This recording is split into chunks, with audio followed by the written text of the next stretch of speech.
The day I confronted Alistair, the air in his office crackled with tension. The mahogany desk, usually pristine, was cluttered with papers, each one a testament to his shady dealings. He sat back in his leather chair, a smug look on his face, as if daring me to speak. My name is Vivian Croft, and at 35, I've become a ghost to my family.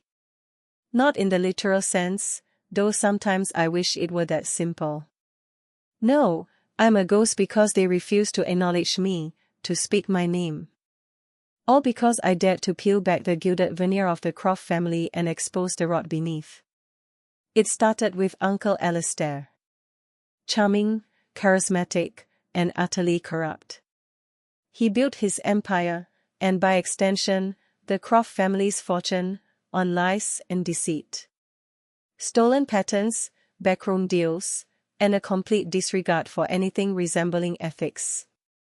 I found the evidence, meticulously documented, hidden away in my grandfather's old office. I thought, naively perhaps, that my family would want to know the truth. That they would be horrified. Instead, they closed ranks.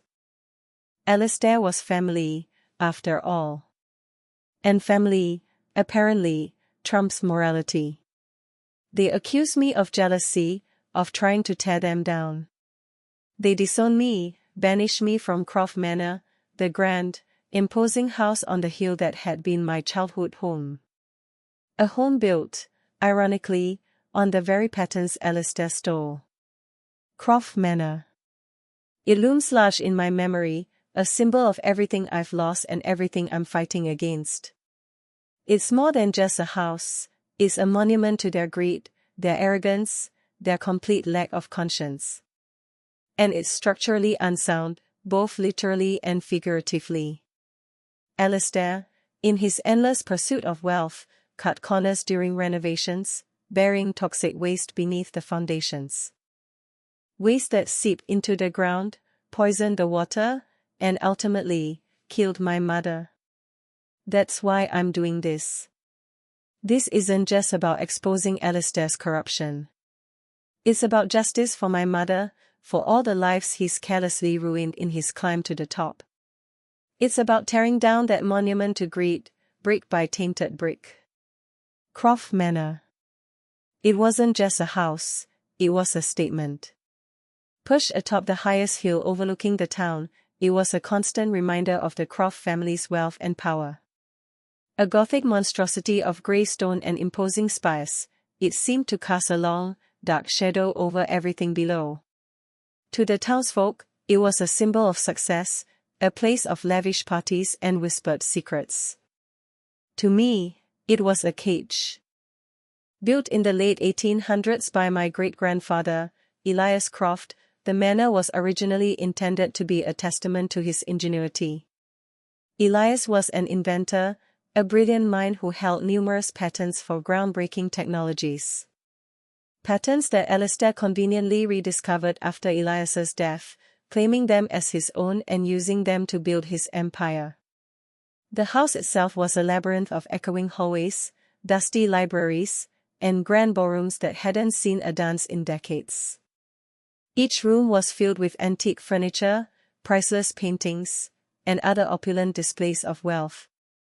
But beneath the surface, the manor was crumbling. Years of neglect and Alistair's cost-cutting measures had taken their toll. Cracks ran through the walls, the roof leaked during heavy rains, and the foundation was slowly sinking into the unstable ground. It was a fitting metaphor, really. The Croft family, like their ancestral home, was rotting from the inside out. Their wealth and power were built on a foundation of lies and deceit, and sooner or later, the whole thing was bound to collapse. The manor also held a secret, a much darker secret than stolen patents and crumbling foundations. Beneath the manicured lawns and rose gardens, Alistair had buried barrels of toxic waste, remnants from his factories.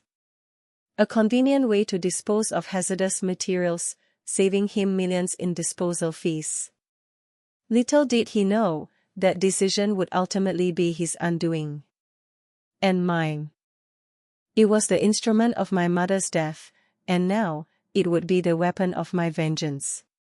The day I confronted Alistair, the air in his office crackled with tension. The mahogany desk, usually pristine, was cluttered with papers, each one a testament to his shady dealings. He sat back in his leather chair, a smug look on his face, as if daring me to speak. "Vivian," he said, his voice dripping with false concern. "What a surprise. What brings you here?" I held up the stack of documents I had painstakingly gathered. "These, uncle. These bring me here. The stolen patents, the illegal contracts, everything." His smile faltered, just for a moment, but it was enough. "Those are complicated matters, Vivian. You wouldn't understand." "I understand that you built your fortune on my grandfather's work," I retorted, my voice shaking with anger. "I understand that you've been lying to this family for years." He stood up, his eyes hardening. "You think you can just waltz in here and accuse me of these things? You have no proof." "I have all the proof I need," I said, gesturing to the documents. "And I'm going to take it to the authorities." That's when the mask completely slipped. The charming uncle disappeared, replaced by a cold, calculating businessman. "You wouldn't dare," he hissed. "Think of your family, Vivian. Think of the consequences." "I am thinking of my family," I said, my voice barely a whisper. "I'm thinking of what you've done to them. To all of us." The confrontation escalated quickly. Accusations were thrown, threats were made, and ultimately, I was cast out. My aunts, my cousins, even my own brother turned against me. They chose Alistair, the man who provided them with their lavish lifestyle, over the truth. It was a betrayal that cut deeper than any knife. And it solidified my resolve. I wouldn't let them get away with it. I would expose them all, no matter the cost. My mother, Eleanor, was always the kindest soul in the Croft family. A painter, a dreamer, a woman who saw beauty in everything. She was also the only one who ever truly understood me. She encouraged my curiosity, my thirst for knowledge, even when it led me down paths that made the rest of the family uncomfortable. She loved Croft Manor, despite its flaws. She saw it not as a symbol of wealth and power, but as a home, a place filled with memories. She spent hours in the gardens, tending to her roses, their vibrant colors a stark contrast to the grey stone of the house. It was in those gardens, years later, that she began to feel unwell. A persistent cough, fatigue, unexplained rashes. The doctors couldn't figure out what was wrong. They ran tests, prescribed medications, but nothing seemed to help. She grew weaker and weaker, her vibrant spirit slowly fading away. I remember sitting by her bedside, holding her hand, as she struggled to breathe. She whispered, her voice barely audible, "The roses, they smell different now." It wasn't until after her death that I discovered the truth. The toxic waste that Alistair had buried beneath the manor had seeped into the soil, poisoning the ground, the water, and the very air she breathed. Her beloved roses had become instruments of her demise. The coroner's report, discreetly altered by Alistair's influence, listed the cause of death as complications from pneumonia. But I knew the truth. And the knowledge fueled my rage, my desire for vengeance. My mother deserved better. She deserved justice. And I would make sure she got it, even if it meant tearing down the entire Croft empire. The image of her struggling to breathe, the scent of tainted roses, became the driving force behind everything I did. Her memory would not be in vain. The cracks in the walls of Croft Manor were more than just cosmetic flaws. They were a physical manifestation of the rot that had infected the family. Alistair's greed had not only poisoned the land but had also weakened the very foundations of their home, their legacy. I remember one particularly stormy night. The wind howled, the rain lashed against the windows, and the old house groaned and creaked like a dying beast. A section of the ceiling in the library collapsed, sending a shower of dust and debris onto the antique furniture below. Alistair, predictably, was furious, more concerned about the damage to his possessions than the potential danger. "Fix it," he barked at the staff, his voice echoing through the cavernous room. "And make sure it doesn't happen again." But the damage was far beyond a simple repair job. The structural integrity of the manor was compromised. Experts warned that the house was becoming increasingly unstable, that it was only a matter of time before something catastrophic happened. Alistair, of course, ignored the warnings. He refused to invest the money needed to properly repair the house, preferring to spend it on more extravagant displays of wealth. A new yacht, a private jet, a collection of rare artifacts, anything to feed his insatiable ego. The house mirrored the family. Cracks were appearing in their relationships, in their carefully constructed image.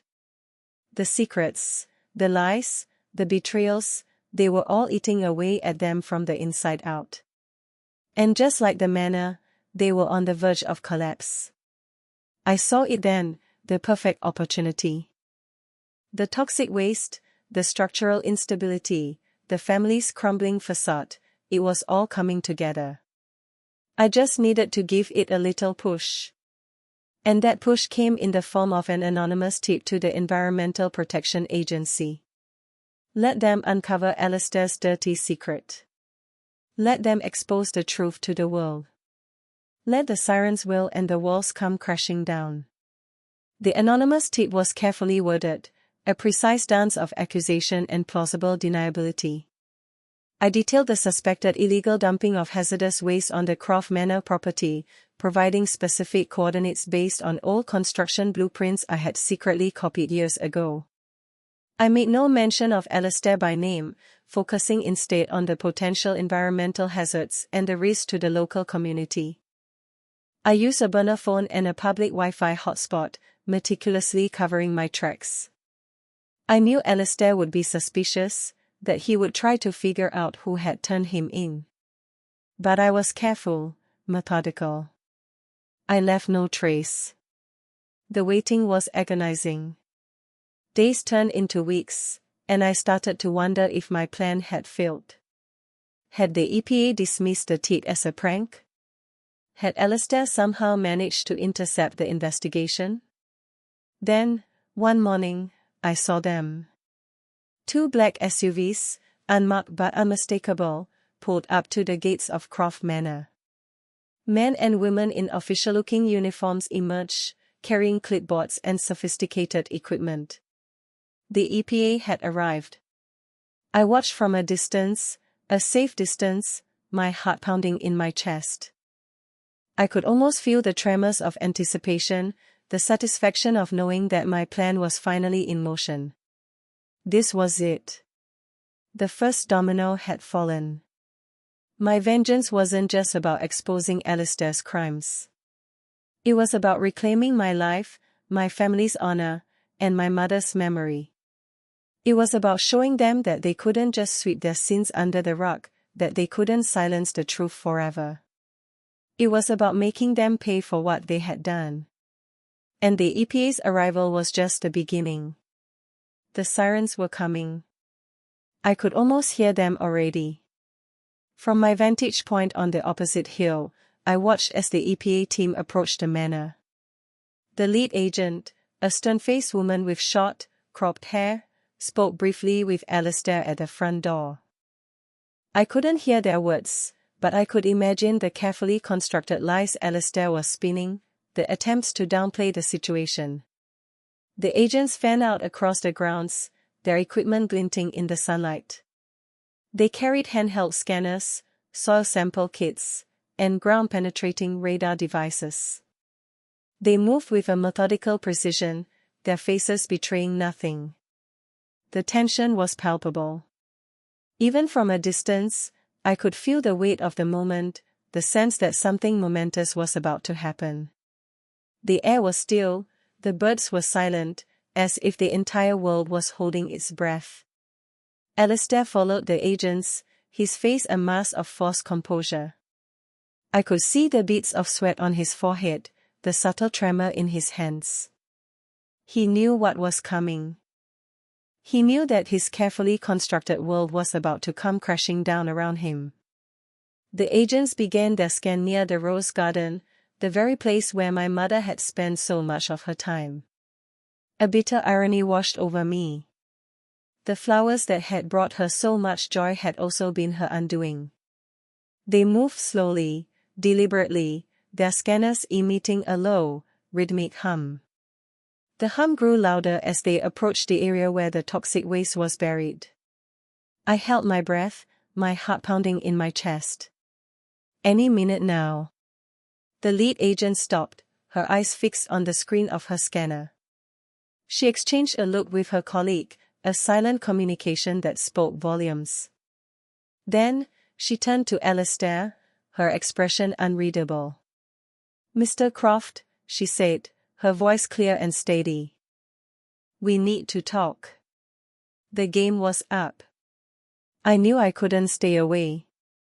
Despite the risk, despite the potential for discovery, I needed to see it for myself. I needed to witness Alistair's downfall firsthand. Under the cover of darkness, I made my way onto the Croft Manor property, carefully avoiding the security cameras and patrolling guards. I knew the grounds like the back of my hand, every hidden path, every blind spot. I found Alistair in the library, pacing back and forth like a caged animal. He was on the phone, his voice low and urgent. I couldn't make out the words, but I could sense the desperation in his tone. He was calling in favors, pulling strings, trying to contain the damage. I slipped into the room, unnoticed. He was too preoccupied to realize I was there. "Alistair," I said, my voice cutting through the tense silence. He spun around, his eyes widening in shock. "Vivian. What are you doing here?" "Just wanted to see how things were going," I said, a sardonic smile playing on my lips. "You did this, didn't you?" he hissed, his face contorted with rage. "You called the EPA." "Did I?" I feigned innocence. "I have no idea what you're talking about." "Don't play coy with me," he snarled. "You always were a troublemaker. But this is beyond the pale." "Is it?" I said, my voice humming. "Or is it just justice catching up with you?" "Justice?" he scoffed. "You think you're doing justice? You're destroying this family, Vivian. You're tearing everything apart." "Maybe it needed to be torn apart," I said, my eyes locking with his. "Maybe it was rotten to the core." Our confrontation escalated, the air thick with resentment and animosity. We traded accusations, dredging up old wounds, revisiting past betrayals. It was a battle of wills, a clash of ideologies. And I knew, deep down, that only one of us could win. "You think you're so righteous, don't you, Vivian?" Alistair spat, his eyes narrowed. "Always playing the hero. But you're just a jealous little girl, lashing out because you never got what you wanted." "What I wanted?" I scoffed. "I wanted a family that wasn't built on lies. I wanted an uncle who wasn't a thief and a murderer." The word hung in the air, heavy and accusatory. Alistair flinched, but quickly regained his composure. "That's a dangerous accusation, Vivian," he said, his voice dangerously low. "You should be careful what you say." "Or what?" I challenged. "You have me silenced like you silenced my mother?" His face paled. "That's enough," he warned. "You know nothing about that. I know that she got sick, and you did nothing, I said, my voice trembling with anger. I know that you buried toxic waste beneath this house, and it killed her. It was an accident, he insisted, his voice unconvincing. A terrible accident. An accident that you covered up, I retorted. An accident that you profited from. He took a step towards me, his eyes blazing with fury. You're playing a dangerous game, Vivian. You don't know who you're messing with. I know exactly who I'm messing with, I said, standing my ground. Alistair Croft, a corrupt businessman who cares about nothing but money and power. A man who will stop at nothing to protect his empire. You think you can bring me down? He sneered. You think you can destroy everything I've built? You're just one person, Vivian. And I have a lot of very powerful friends. Maybe, I said, a knowing smile spreading across my face. But sometimes, all it takes is one person to light the match. Just then, a shrill alarm pierced the air, cutting through our heated exchange. The sound was deafening, jarring. Alistair's face drained of color. The game was truly up. The alarm blared, a high-pitched shriek that echoed through the manor, shaking the chandeliers and rattling the windows. It was the sound of Alistair's world collapsing. Outside, chaos erupted.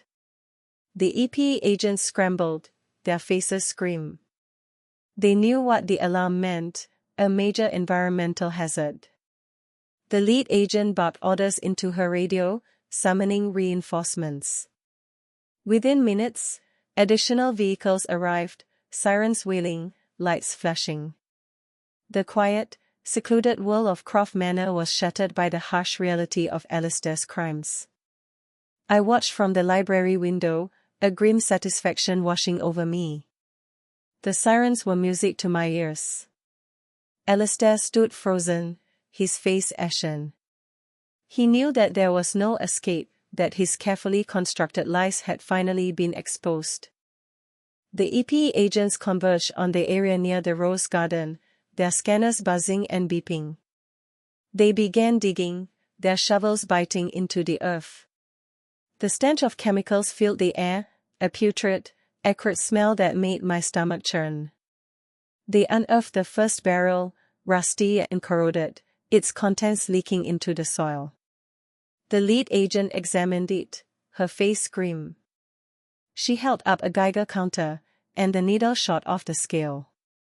Hazardous waste, she announced, her voice loud and clear. Highly toxic. The other agents continued digging, unearthing more and more barrels. The scope of Alistair's crime was becoming horrifyingly clear. He hadn't just buried a few barrels of waste, he had created a toxic wasteland beneath Croft Manor. The news spread quickly through the house. The Croft family, who had been so quick to defend Alistair, were now in a state of panic. They realized that their comfortable lives, their lavish lifestyle, were all built on a foundation of lies and poison. And now, that foundation was crumbling beneath their feet. The Croft family, once united in their defense of Alistair, now turned on each other, their carefully constructed facade of civility crumbling under the weight of the revelation. Accusations flew, fingers were pointed, and long-held resentments bubbled to the surface. My Aunt Beatrice, always the most vocal supporter of Alistair, shrieked, "How could you do this, Alistair? How could you put us all at risk?" My cousin, Charles, the aspiring politician, wailed, "My career is ruined. This will be all over the news." Even my brother, Edward, who had always been Alistair's right-hand man, looked shaken. "I didn't know about this," he stammered. "I swear, I had no idea."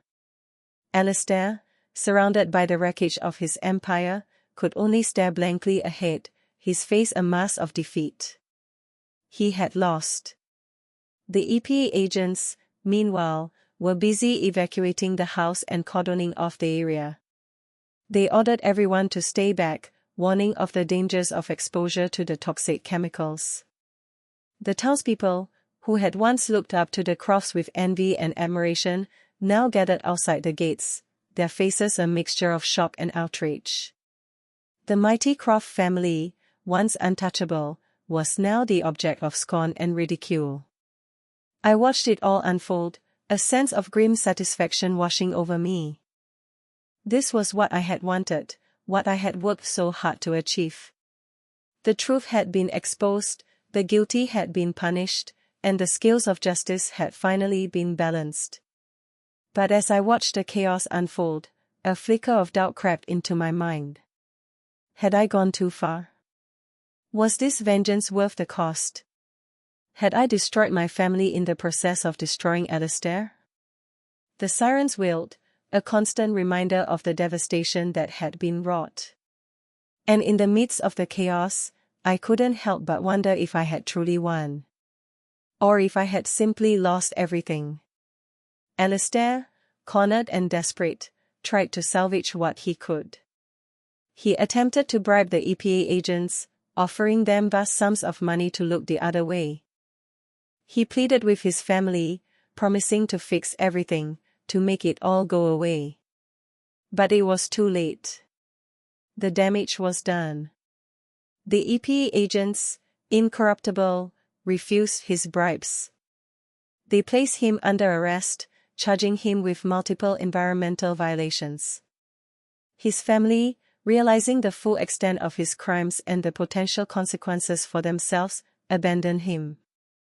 They hired lawyers, distancing themselves from him as quickly as possible.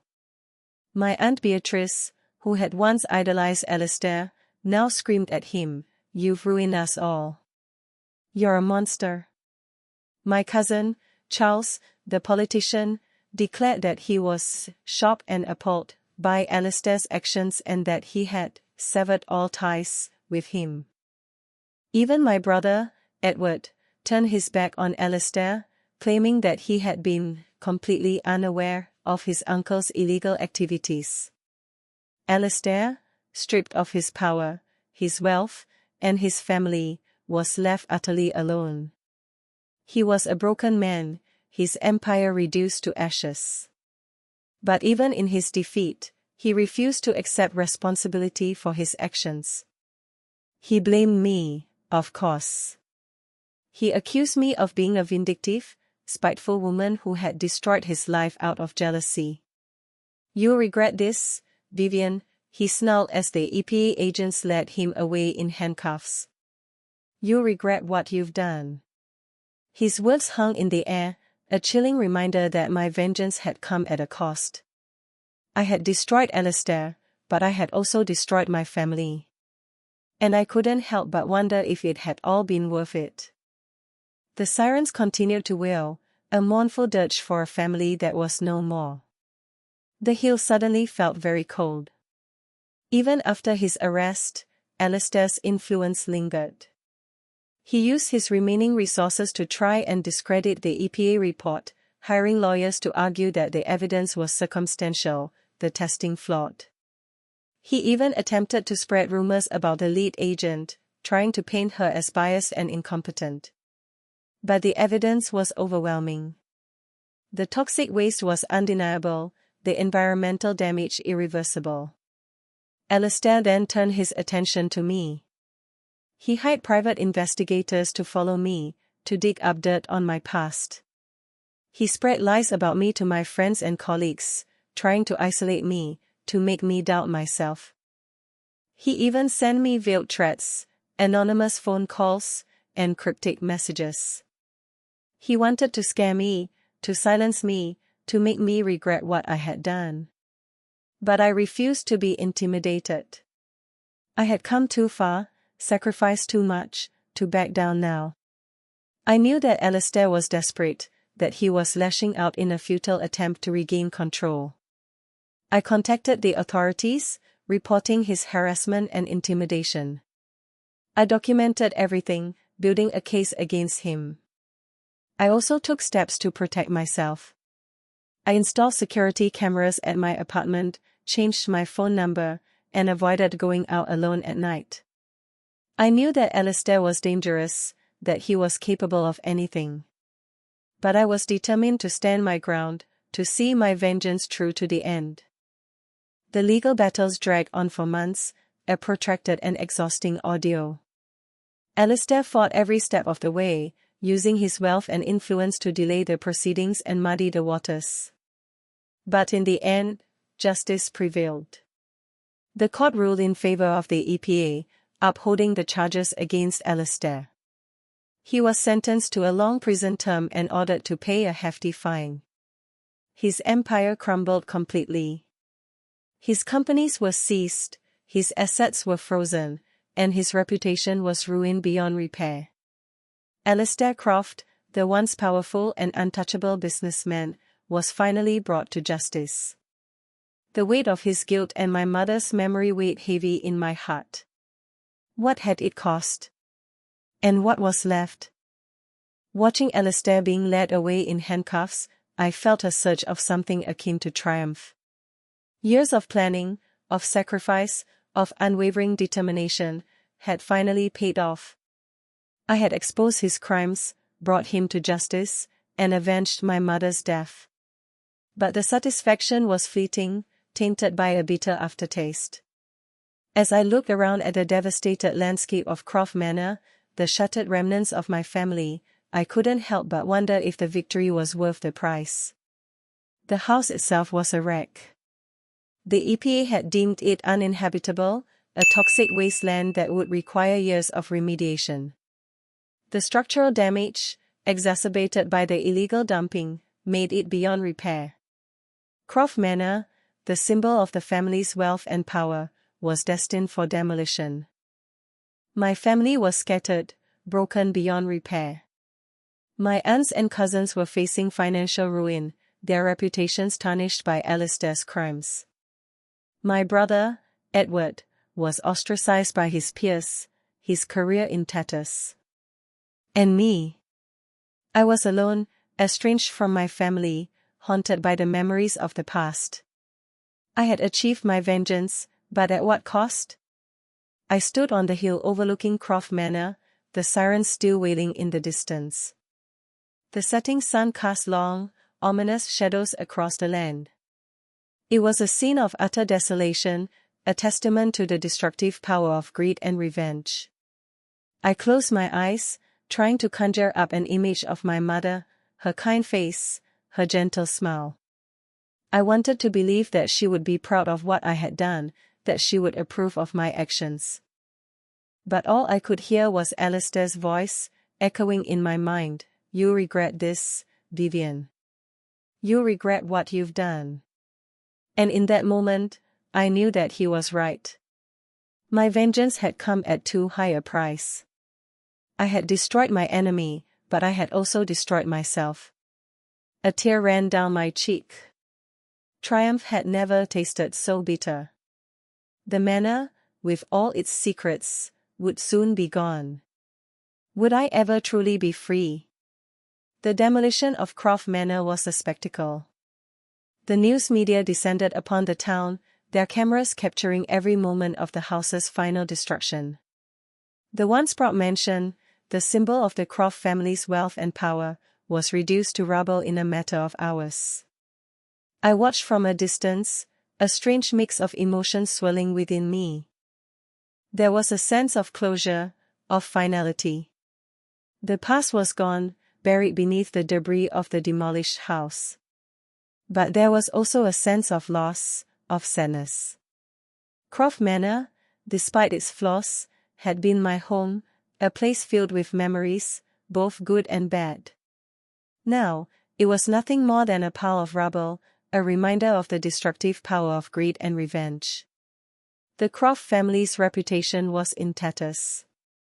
They were pariahs in the town, shunned by their former friends and colleagues. Their wealth was gone, their careers ruined, their lives irrevocably changed. My aunts and cousins were forced to sell their homes, to downsize their lifestyles. They moved away, scattering to the four winds, trying to escape the shadow of Alistair's crimes. My brother, Edward, struggled to find work, his name forever associated with the scandal.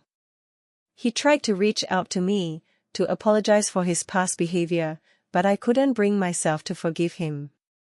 The betrayal was too deep, the wounds too fresh.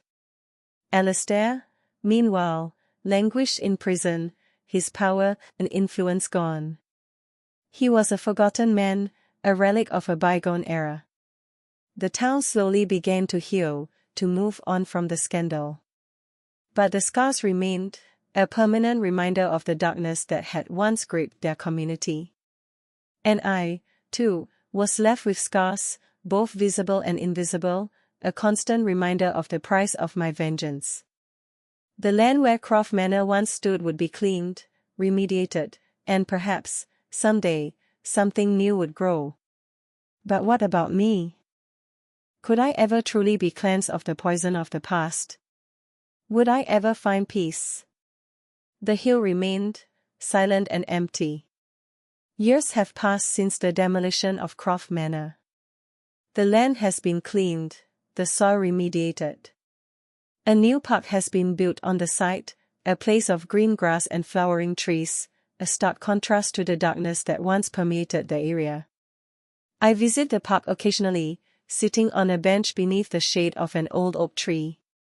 I watch the children play, their laughter echoing through the air. It's a peaceful scene, a reminder that even after devastation, life can find a way to bloom again. I never remarried, never had children. The scars of the past run too deep. But I have found a measure of peace, a sense of resolution. I understand now that vengeance, while satisfying in the moment, is ultimately a destructive force. It consumes everything in its path, leaving nothing but ashes behind.